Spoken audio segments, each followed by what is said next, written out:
24 में फिर से प्रधानमंत्री बनाना है या नहीं बनाना है? जोर से बोलो, 24 में फिर से मोदी जी को प्रधानमंत्री बनाना है या नहीं बनाना है?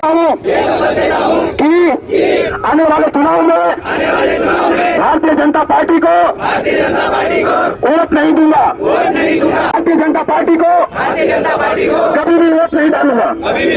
साथ ही साथ मैं कम से कम 1,000 लोगों को वोट भारतीय जनता पार्टी को नहीं देने के लिए प्रेरित करूंगा। एमपी होगा कांग्रेस के लिए नाक का सवाल और बढ़ाएगी उसकी सियासी रसूख, लेकिन बीजेपी के लिए मध्य प्रदेश सिर के बाल से लेकर पांव के नाखून तक, पेट से लेकर पीठ तक और दाएं हाथ से लेकर बाएं हाथ तक, मतलब कि रोम रोम का सवाल बन चुका है। प्रधानमंत्री नरेंद्र मोदी से लेकर अमित शाह और जेपी नड्डा, किसी के पल्ले नहीं पड़ रहा कि उनके फेंके जा रहे पासे मध्य प्रदेश में उल्टे क्यों पड़ते जा रहे हैं। शिवराज को कभी दरकिनार किया जा रहा है तो कभी कैलाश विजयवर्गीय को विधायक बनाने के लिए उतारा जा रहा है, लेकिन फिर भी बीजेपी के लिए हालत बन ऐसे रहे हैं मानो कि जनता ने किसी गुप्त सर्वे में बीजेपी से कह दिया हो कि कर्नाटक हिमाचल तो झांकी है, अभी एमपी राजस्थान असल में बाकी है। नमस्कार, आदाब, आप देख रहे खबर अड्डा और मैं हूं आपके साथ सुम्बुलीरम।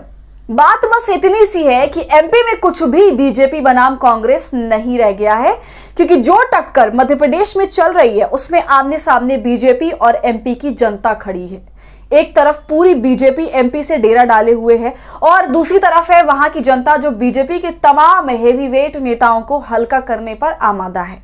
अब देखिए, एक तरफ मध्य प्रदेश में अमित शाह गरज बरस रहे थे, कांग्रेस की गलतियां गिनवा रहे थे, जनता पर वादों की बौछार कर रहे थे, और दूसरी तरफ थे वहां के लोग जो बाकायदा मजमा लगाकर माइक पर चिल्लाकर कसम खा रहे थे कि भले कुछ भी हो लेकिन इस बार बीजेपी को नो वोट। मतलब मध्य प्रदेश में बीजेपी के जो मामा जनता को इतने सालों से टोपी पहना रहे थे, उस पर जनता ने भी मन बना लिया है कि इस बार पूरी बीजेपी की ही लंगोट उतार लेंगे। वादों और आरोपों की लठबाजी चाहे जितनी भी इस बार बीजेपी कर ले, लेकिन कहीं से भी इस बार प्रदेश की जनता इनकी बात मानने को तैयार नहीं है। अब समझिए कि जब बीजेपी के नंबर 2 और पीएम मोदी के लंगोटिया यार शाह प्रदेश में हो और दूसरी तरफ जनता सड़कों पर उतरकर मोर्चा खोल दे, और मोर्चा भी ऐसा कि कस्में खाई जा रही हो कि अब कुछ भी हो जाए मगर वोट बीजेपी को नहीं देंगे, तो समझिए कि मामला कितना गंभीर है।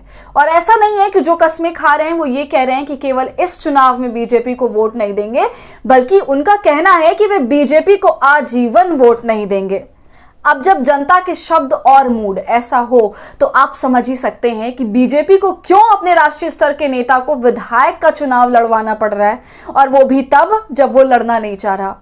खैर, पहले आप ये सुनिए कि लोग सामूहिक रूप से बीजेपी को लेकर कसम खाते हुए और क्या कह रहे हैं।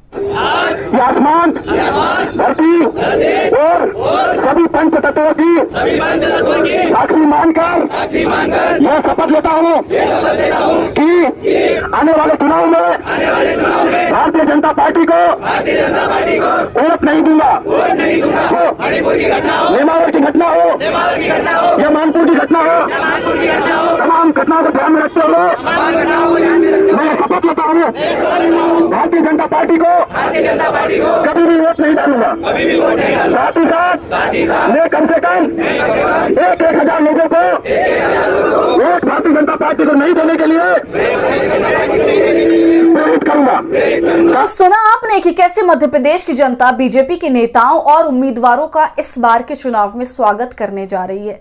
पिछली बार जब सूबे की जनता ने सत्ता से बेदखल किया था तो उसे जनमत मानकर अगर विपक्ष में बैठ जाते तो शायद इस बार 5 साल बाद कम से कम लड़ाई में नजर तो आते। लेकिन जिस हालत में बीजेपी ने खुद को पहुंचा लिया उसे देखकर तो लगता है सिंधिया क्या, अगर बीजेपी खुद कमलनाथ को उठाकर अपनी पार्टी में ले आई तब भी सरकार जनता इस बार बीजेपी को बनने नहीं देंगे।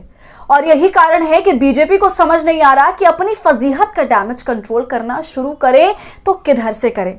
जब अमित शाह जैसे नेता प्रदेश में भाषण दें और जनता कस्में बीजेपी को आजीवन वोट ना देने की खाने लगे तो फिर यह समझ लेना चाहिए कि बीजेपी ने जो जोड़ तोड़ करके सरकार चलाई उसका भुगतान उसे करना होगा, और इस बार उसके लिए बचकर भागने के लिए कोई रास्ता नहीं होगा, क्योंकि सूबे की जनता बीजेपी की सत्ता की गाड़ी को इस बार पलटाने का मन पूरी तरह से बना चुकी है। तो मध्य प्रदेश में बीजेपी को जो जनता बेचारा बना चुकी है, उस पर क्या है आपकी राय, हमें कमेंट कर जरूर बताएं।